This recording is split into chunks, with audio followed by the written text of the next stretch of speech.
वालवणकर स्वयंसिद्धातर्फे आपलं स्वागत करतो। आज आपल्या सोबत आहेत सौ वैशाली नाईक, ज्यांना यावर्षीचा स्वयंसिद्धाचा पुरस्कार देण्यात आला आहे। तर आपण आज त्यांची प्रदीर्घ मुलाखत घेणार आहोत आणि जाणून घेणार आहोत की त्यांनी आज व्यवसायात कशा प्रकारची प्रगती केली, ते व्यवसाय करताना त्यांना कुठल्या कुठल्या अडचणी आल्या आणि त्यांनी त्याच्यावर मात करत कशा प्रकारे आज इथवर त्यांनी त्यांचा बिझनेसचा डोलारा वाढवला आहे। तर आता आपण बोलूया वैशाली नाईक मॅडम। तर वैशाली नाईक मॅडम, मला जाणून घ्यायचं आहे की म्हणजे तुमचं शिक्षण काय, किंवा म्हणजे तुम्ही सुरुवात कशी केली? मी ऍक्च्युली अकाउंट्स चांगल्या एका फॉर्ममध्ये काम करत होते, पण एक असतं ना आपल्याला एक बिझनेस माइंड असतं, ते छोटे छोटे व्यवसाय करत गेले। सगळ्यांना माझ्या आवडायला लागला की याचं गिफ्ट आणून दे, त्याचं गिफ्ट आणून दे, करत करत म्हणजे मला हे स्वतःला समजायला लागलं की नाही, आपलं चॉईस जे आहे ना ते सगळ्यांना फार आवडतं। आणि मग त्याच्यातून थोडासा छोटासा लेवलवर बिझनेस सुरू केला। म्हणजे कोणाला कुर्ती आणून द्या, कोणाला हे आणून द्या, बॅग्स आणून द्या, साड्या आणून द्या, आणि करता करता करता मग मी अचानक ते बिझनेसमध्ये घुसत गेले। आणि फ्रेंड सर्कलनीच मला तेवढं म्हणजे म्हणतात ना इम्प्रूव्हमेंट त्याच्यावरूनच झाली।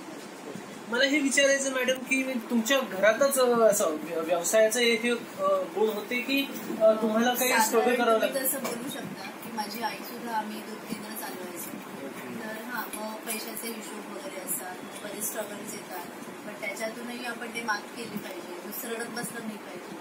मग हळूहळू तसं गेलो पुढे, तसं मग मॅम मला हे विचारायचं की तुम्ही 4 चौघी हा ब्रँड बनवला, पण त्याच्या आधी तुम्ही आणखीन काही उद्योग केलेत का, आणि ते यशस्वी किंवा अयशस्वी होण्यामध्ये काय कारण?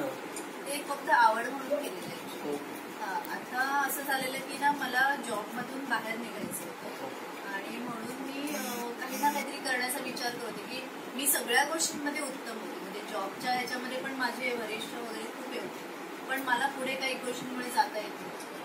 म्हणजे त्या कदाचित माझेच लूपहॉल्स असतील की मी खूप स्पष्ट वक्ती आहे आणि मला ते जमत नाही, मला जे आहे ते बोलायला फार आवडतं। जेव्हाच ते आपण काहीतरी मनात एक ठेवायचं, बोलायचं, त्याच्या या गोष्टी मी करत नाही, त्याच्यामुळे ते जॉब हा प्रकार मला जमत नाही। आज तुम्ही जो व्यवसाय करत आहात 4 चौघी या ब्रँडने, तर तो तुम्ही पुढच्या 5 वर्षात तो कुठपर्यंत जाईल असं तुम्हाला वाटतं, किंवा म्हणजे तुमचे काय ध्येय? लॉंग टर्मवर विचार करते आणि ते वाढवण्यासाठी म्हणजे मी माझं प्रॉफिट किती आहे वगैरे हा सुद्धा मी कधी विचार करते की मला एवढं प्रॉफिट मिळतंय का, तेवढं प्रॉफिट मिळतं, फक्त मला तो वाढवायचा, बस त्या जिद्दीने मी तो वाढवते। मला हे विचारायचं की तुमच्या या प्रगतीत स्वयंसिद्धा फाउंडेशन याचं तुम्ही कशा प्रकारे मूल्यमापन कराल, की तुम्हाला किती मदत झाली?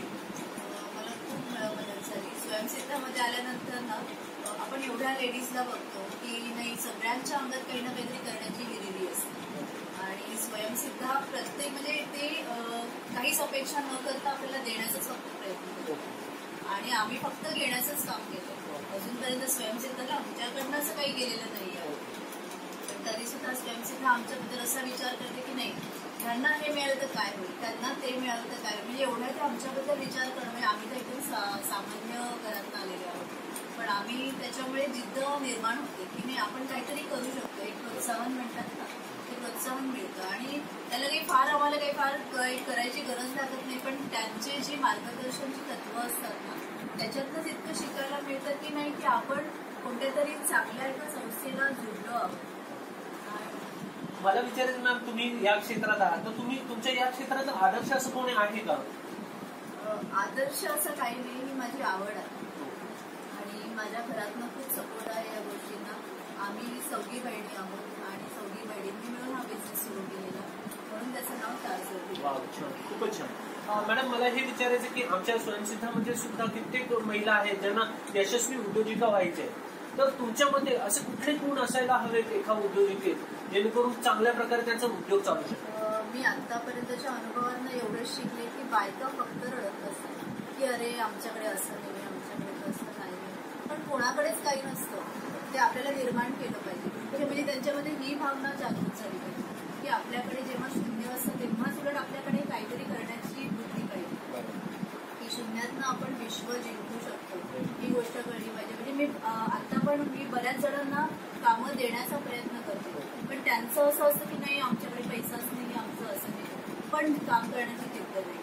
2 दिवस काम करणार, दुसऱ्या दिवशी सांगणार नाही आमच्याकडे हा प्रॉब्लेम हा सगळ्यांना जगामध्ये एकही माणूस असा नाही की त्याला प्रॉब्लेम नाही. पण तो आपण पाठी ठेवलाच पाहिजे.